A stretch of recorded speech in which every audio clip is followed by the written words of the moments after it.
Independientemente de cómo operó el crimen organizado, de todo lo que hizo López Obrador, de cómo el cártel de Sinaloa apostó por Claudia Sheinbaum, cómo Claudia Sheinbaum estaba coludida con el cártel de Sinaloa desde que era jefa de gobierno de la Ciudad de México, y ella y Omar García Harfuch, ahora que va a ser el próximo secretario de Seguridad Pública Federal, con esto Claudia simplemente está confesando que es parte de ese sistema criminal, porque Omar García Harfuch, qué irónico, es parte de este grupo de narcopolicías de Genaro García Luna. O sea, imagínense en dónde estamos, ¿no? Según ellos son el cambio, y estamos hablando de nuevo de este sistema criminal que se perpetúa. Pero independientemente de eso, hablemos con números claros. Morena no es mayoría en este país. Quien diga eso miente. Los números mienten. La señora Claudia Sheinbaum, López Obrador, ahora quieren tratar a todos los ciudadanos como esclavos. Esa mayoría, ese 66% de votantes que no votó por Morena, debe demostrarle a López Obrador y a Claudia Sheinbaum que o recomponen su camino o les pediremos cuentas. Bravo.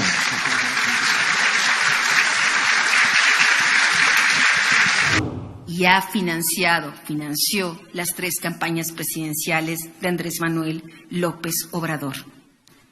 En junio de 2006, el propio López Obrador, en un hotel de paso en la comarca lagunera, recibió al menos en efectivo $500,000 por parte del narcotraficante Sergio Villarreal Barragán, alias El Grande, a nombre del cártel de Sinaloa. En aquella elección presidencial del 2006, cuando López Obrador afirmaba ser el hombre que iba a atacar a la mafia, que iba a sacar a la mafia del poder, en realidad se estaba totalmente vinculado con esa mafia para llegar al poder. En esa elección presidencial recibió al menos $25 millones del cártel de Sinaloa. Eso está comprobado a través de una investigación que hizo en su momento el gobierno de Estados Unidos, y está comprobado a través de una investigación que yo he estado realizando en los últimos 4 años. Gracias a esa corrupción, gracias a esa complicidad entre López Obrador y el cártel de Sinaloa, es que el cártel de Sinaloa ha aumentado increíblemente su poder, no solo su poder de violencia, no solo el control territorial, sino su capacidad y control de negocios en México. El cártel de Sinaloa prácticamente controla los principales delitos que se cometen en México: extorsión, tráfico de personas, explotación sexual infantil, huachicoleo, extracción ilegal de minas, explotación ilegal de bosques, pero además han comenzado a crear empresas para ser contratistas del gobierno. El Mayo Zambada, Ismael El Mayo Zambada, uno de los líderes hegemónicos del cártel de Sinaloa, ha creado una serie de empresas a través de las cuales obtiene contratos, principalmente del gobierno de Sinaloa, sobre todo ahora del narcogobernador Rubén Rocha Moya, otro morenista entregado al cártel de Sinaloa, y a través de esos contratos con él y otros gobernadores antes que él, el cártel de Sinaloa lava su dinero. El Mayo Zambada necesita tener recursos públicos del gobierno federal. No, es un nuevo mecanismo para lavar dinero y así tratar de legitimar su fortuna. Este control que ha permitido López Obrador, la complicidad de López Obrador con el cártel de Sinaloa, ha costado millones de vidas en México, decenas de miles de desaparecidos, millones de personas que viven en condiciones realmente terribles. Creo que realmente no hay peor abuso que aquel que usa a los más vulnerables para llegar al poder y para luego convertirse en su verdugo. López Obrador ha usado el discurso de su falsa protección a los más necesitados, cuando en realidad los trata como reses para el matadero. Por un lado, como placebo, les da dinero público, desmantelando el sistema de salud y educación para generar la percepción en las personas con menos recursos económicos de que hay un bienestar inmediato, instantáneo. Pero por otro lado, deja que el crimen organizado aterrorice a la población, los reclute forzadamente, los extorsione, los mate, los trafique, destruya su futuro destruyendo sus comunidades. Por un lado, López Obrador dice proteger a los pobres, pero por otro lado los deja a merced del crimen organizado. ¿Qué tipo de persona que se diga de honesto puede hacer una cosa así? López Obrador miente, manipula, usa su poder presidencial para mantenerse impune, para que sus conexiones y las de sus hijos Andrés y José Ramón con el cártel de Sinaloa no se conozcan y no tengan consecuencias. El cártel de Sinaloa y Morena piensan gobernar durante 20 años. Ese es el plan que tiene la cúpula del cártel de Sinaloa en acuerdo con el partido Morena. Por eso, para López Obrador y su partido, era indispensable ganar las pasadas elecciones presidenciales. De acuerdo a la investigación que estoy llevando a cabo, que espero en no un plazo muy largo pueda entregar los resultados, en el pasado proceso electoral, López Obrador y Morena hicieron un pacto no solo con el cártel de Sinaloa. Para ganar necesitaron de otros carteles. En recompensa, a todos les ofrecieron su rebanada de pastel, un pedazo de México, en el que estamos ustedes, yo, nosotros somos el botín. Nadie puede pensar que tuvimos un proceso democrático cuando hubo la intervención directa del presidente, su gobierno y el crimen organizado en las elecciones. El Tribunal Electoral apenas el día de ayer acaba de determinar lo que todos vimos durante más de 2 años de campaña de López Obrador a favor de su partido y de Claudia Sheinbaum. La sala especializada del Tribunal Electoral determinó que el presidente López Obrador vulneró los principios de imparcialidad, neutralidad y equidad en la contienda electoral. En la sentencia se afirmó que López Obrador usó indebidamente recursos públicos y programas sociales, coaccionó al voto de la ciudadanía, realizó promoción personalizada, difundió propaganda gubernamental y una larga lista de violaciones a la Constitución. De acuerdo a esta sala, de acuerdo a este tribunal, esas manifestaciones tuvieron impacto electoral, pues no solo se trató de llamados a votar a favor de una opción política y en contra de otra, lo cual pretendió, sino que también eso influyó en las preferencias de la ciudadanía. Todos lo vimos, lo escuchamos en sus conferencias mañaneras. Pero ¿será que ahora López Obrador se hace el senil para evadir sus responsabilidades? Ahora dice que eso no pasó. Ahora dice que de lo que dice el tribunal no hay ninguna prueba. Del mismo modo que dice que no recibió dinero del narco, ahora dice lo que todos vimos, que no influyó en las elecciones y que no alteró los resultados electorales a través de su intervención. Durante todo su sexenio, López Obrador, como con astucia, un poco tonta, debo decir, pero con astucia, cierta astucia, López Obrador quiso distraer la atención atacando a García Luna durante todo su sexenio. Varias conferencias de prensa agarró a García Luna, el exsecretario de Seguridad Pública Federal, como sparring y lo acusaba de narcotráfico y lo acusaba de traidor y de delincuente. Tenía razón, eso ya lo había yo revelado desde 2010, eso casi me cuesta la vida. El problema para López Obrador es que exactamente los narcotraficantes que declararon en Nueva York de haberle dado dinero a García Luna, un corruptazo sin duda alguna, ¿no? Un traidor, ¿no? Que se vendió al cártel de Sinaloa, son los mismos que acusan a López Obrador de también haberle dado dinero a él para llegar a la presidencia. Entonces, estos testigos dicen la verdad con Genaro García Luna, pero mienten en el caso de Andrés Manuel López Obrador. Yo no tengo la menor duda que la justicia llegará tarde que temprano y que López Obrador en algún momento tendrá que rendir cuentas. Lo que García Luna, López Obrador, no se esperaban es que se encontraran con una mujer mexicana, con una madre, con una hija, con una periodista, que tiene la fuerza que solo da la contundente verdad para continuar hasta el final con la convicción de que no seré cómplice ni de narcopolicías ni de narcopresidentes, ni antes, ni ahora, ni nunca. México necesita muchas operaciones de verdad. No podemos seguir aplaudiendo conductas criminales y de complicidad, sean quienes sean. No podemos seguir normalizando la violencia. No podemos seguir asumiendo que los lamentos, los gritos y los sollozos de cientos de miles de víctimas en México son el lenguaje natural de los seres humanos. Eso no es así. No podemos resignarnos a ese presente y a ese futuro. No estamos condenados. Podemos cambiar esto, podemos revertirlo.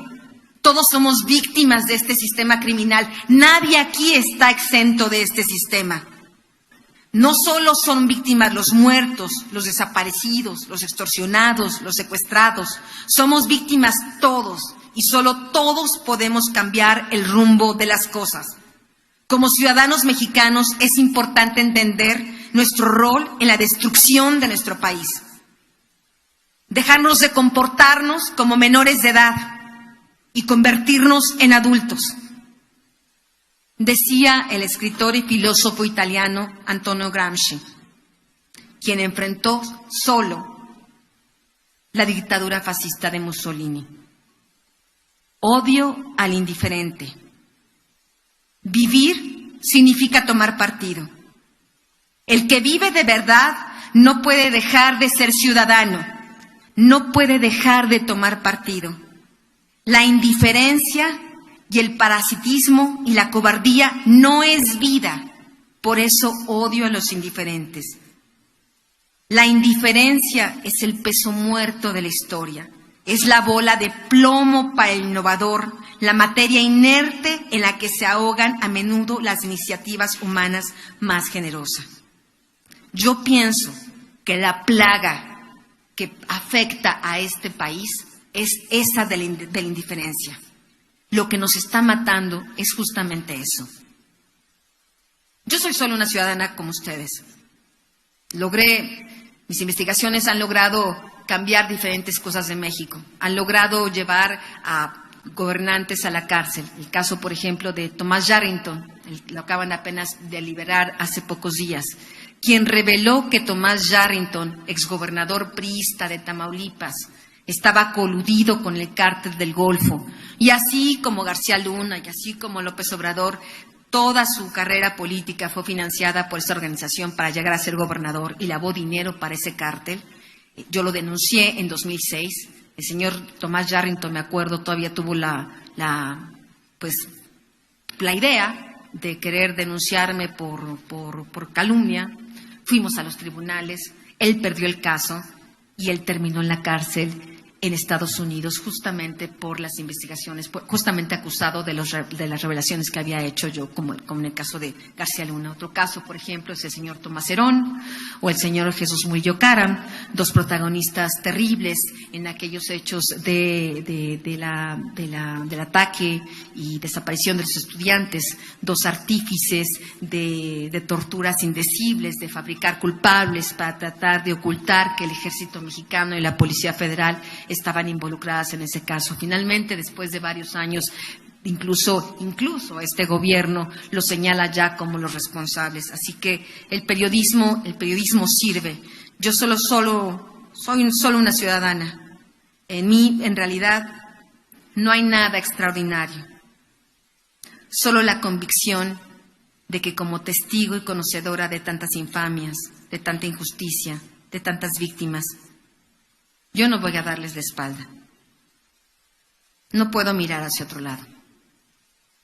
No voy a mirar hacia otro lado. Tomemos partido. ¿De qué lado estamos? ¿De qué lado está cada uno de ustedes? ¿De los indiferentes? ¿De los carniceros? ¿De los corruptos? ¿O están del lado de las víctimas? Yo ya tomé un partido. Mi partido son las víctimas, mi partido son ustedes y mi partido es México. Sin verdad no hay libertad.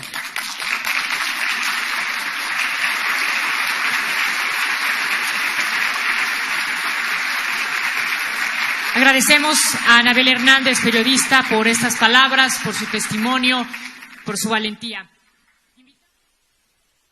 Así concluye la inauguración. Con este breve conversatorio.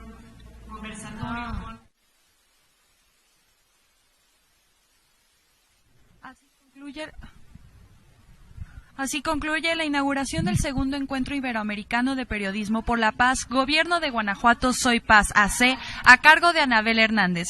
Sigue la programación de TV4.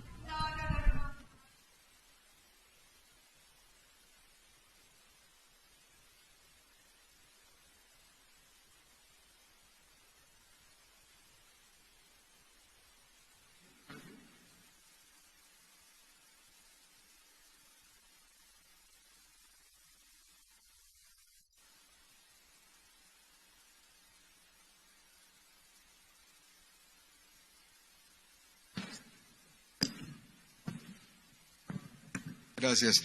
Anabel, gracias por esta conversación. Y bueno, la dinámica va a ser muy sencilla. Vamos a hacer una pregunta de origen, una pregunta con la que arrancamos. Y a mí me gustaría aprovechar mucho la presencia de colegas periodistas que están con nosotros. Y algo interesante que tiene que ver con la esencia de Voces por la Paz y Periodismo por la Paz es lo que se está logrando en esta conferencia, donde asisten público que te sigue, Anabel, y periodistas que también siguen tu carrera y siguen tus investigaciones. Entonces, yo arrancaría dentro de lo que dice tu discurso, cuando te escuchamos o cuando leemos tus libros, cuando hablas de la brutalidad de lo que pasa con el fentanilo y la venta en Estados Unidos y cómo está matando tanta gente y cómo se convierte en un problema tan severo que a veces nosotros sabemos que existe, pero en México lo estamos normalizando.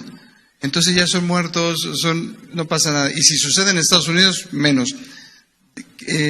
¿Tú crees que pueda llegar la rendición de cuentas para cualquier autoridad en este país en algún momento o es una utopía? Yo como lo comentaba hace un momento, yo sí creo que los ciudadanos en este momento tenemos un papel crucial que no podemos renunciar a él.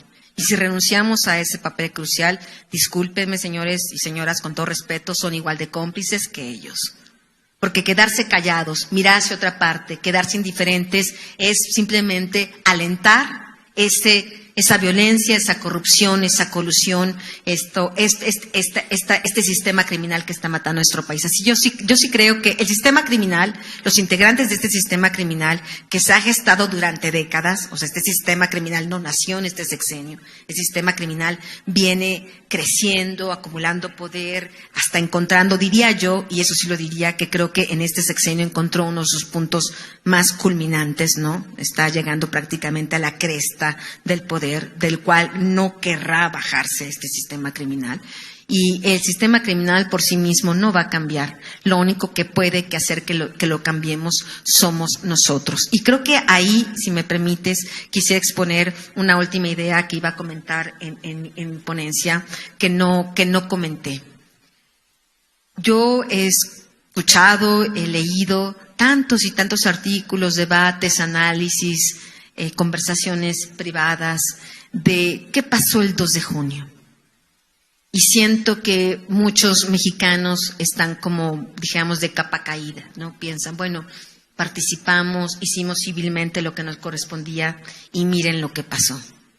A ver, habrá que explicar qué fue lo que pasó. Tardará un poco, debo decir que tardará todavía tal vez algunos meses, ¿no? Para poder realmente desmantelar y hacer dijéramos que será la necropsia de lo que pasó ese día y de lo que se gestó días anteriores.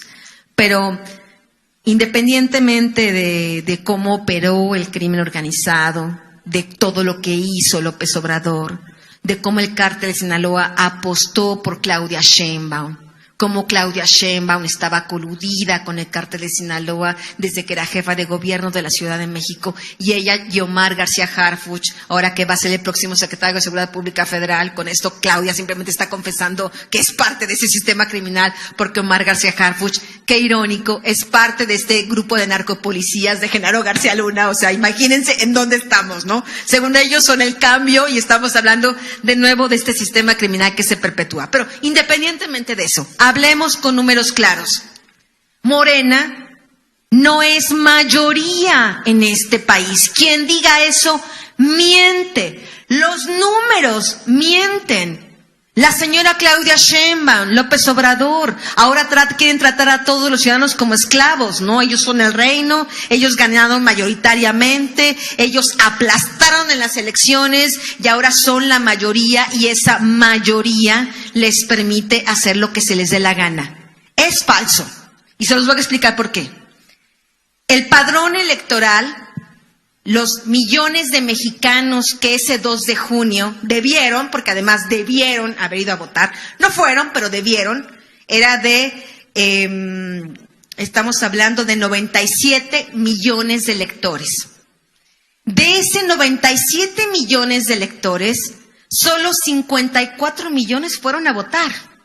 Estamos hablando que los demás no fueron, se quedaron en sus casas, no fueron a votar. De esos 54 millones de votos, estamos hablando del 61% que fue a votar, y los demás no fueron a votar. 33 millones votaron por Claudia Sheinbaum. Y los otros millones votaron por Xóchitl Gálvez o por Maynes o anularon su voto. Y una pequeña minoría, casi 800,000 personas votaron por X candidatos ciudadanos, ¿no? X. Estamos hablando que en realidad Claudia Sheinbaum, Morena, esta mayoría aplastante, en realidad solo obtuvo el 34% de los votos de ese 97 millones de votantes. ¿Me entienden de lo que estoy hablando? Son, dijéramos, la minoría más grande, sí, pero son la minoría. La mayoría, que estamos hablando del 66% de los electores de este país, no votó por Morena. Algunos no votaron por nadie. Pero de los que votaron por Xóchitl, de los que votaron por Maynes, de los que votaron, anularon su voto, y de los que no votaron, son 66 millones de mexicanos que no votaron por Morena. 34, el otro porcentaje, pues, 34% dijo, sí, votó por Morena. Entonces, a la señora Claudia Sheinbaum y a su próximo gobierno hay que tratarlo de esa manera como ciudadanos. Que no nos traten como si fuéramos esclavos o súbditos, o si ellos hubieran pasado la aplanadora, ellos ganaron todo. No es cierto. Ellos no tienen el consenso. Ellos están fabricando un consenso con mentiras, con propaganda, con un mensaje que no es la realidad. Repito, la señora Claudia Sheinbaum solo tiene el 34% de los 97 millones de mexicanos que tenían derecho a votar en este país. Y me parece que esa mayoría, ese 66% de votantes que no votó por Morena, debe demostrarle a López Obrador y a Claudia Sheinbaum que o recomponen su camino o les pediremos cuentas. Bravo.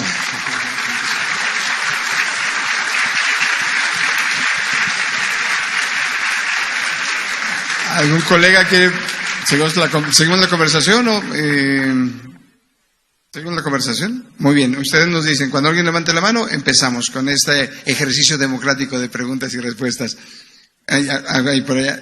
Mientras les acercan un micrófono a la dama que está aquí al frente, ¿cómo explicar estos lunares de partidos que no están con la Cuarta Transformación, que cada vez son menos? Y es la percepción que se vende, que hubo una aplanadora contra estos en las elecciones, que todo se tornó por la Cuarta Transformación. Sin embargo, vemos situaciones como muy complicadas en el tema de violencia en el escenario nacional. Y la pregunta es si tú lo observas como una consigna o no de que suceda, y no consigna, pero de que un andamiaje que permita que no suceda la construcción de la paz y de la justicia en territorios que no están afiliados con la Cuarta Transformación. Por ejemplo, el estado de Guanajuato. Es un ejemplo. Bueno, yo sí he escuchado por parte de funcionarios del Ejército Mexicano, de la Marina, que hay toda una consigna del gobierno de López Obrador, y me parece que por desgracia esta consigna en algunos estados dio resultado, de dejar que la violencia creciera y creciera y creciera y creciera y creciera, sin ningún tipo de ayuda, sin ningún tipo de sostén del gobierno, para que los ciudadanos dieran un voto de castigo y votaran por Morena. Lo vimos, lo estamos viendo ahora. Ahorita no traemos estos mapas, sería muy interesante ver cuál era el mapa de México en el 2018 y cuál es el mapa de México ahora en cuestión de estados gobernados por Morena. ¿Cuál es la... Iba a decir una mala palabra, pero mejor no la digo. Y déjenme pienso. Déjenme pienso. No me digan decirla, déjenme pienso de otra manera cómo exponerlo. O sea, la mala onda, no sé cómo decirlo. O sea, la gran decepción que se llevarán estos ciudadanos es que los estados que gobierna Morena, no de ahorita, dijéramos, de hace ya algunos años, son los que más violencia tienen. Ahí tienen a Veracruz, ahí tienen a Chiapas, Zacatecas. ¿Morena llegó a resolver? No llegó a resolver. Entonces estamos hablando de que sí castigan dejando solos algunos gobiernos de oposición, la gente se va con la finta, si votamos por Morena, entonces las cosas se van a resolver, y no, a veces realmente termina peor, y esto me parece de una peor, esto habla realmente del perfil criminal del presidente y su partido político, ¿no? De que en vez de ser un presidente de todos los mexicanos, en vez de realmente buscar la justicia, que todos vivamos en paz, pues realmente lo que quiere es prácticamente castigar a los mexicanos que no voten por el partido oficial, aunque al final en realidad los que pagan más platos rotos pues son los que votaron por ellos, ¿no? Así concluye el conversatorio con Anabel Hernández en el segundo encuentro iberoamericano de Voces por la Paz. Sigue la programación de TV4.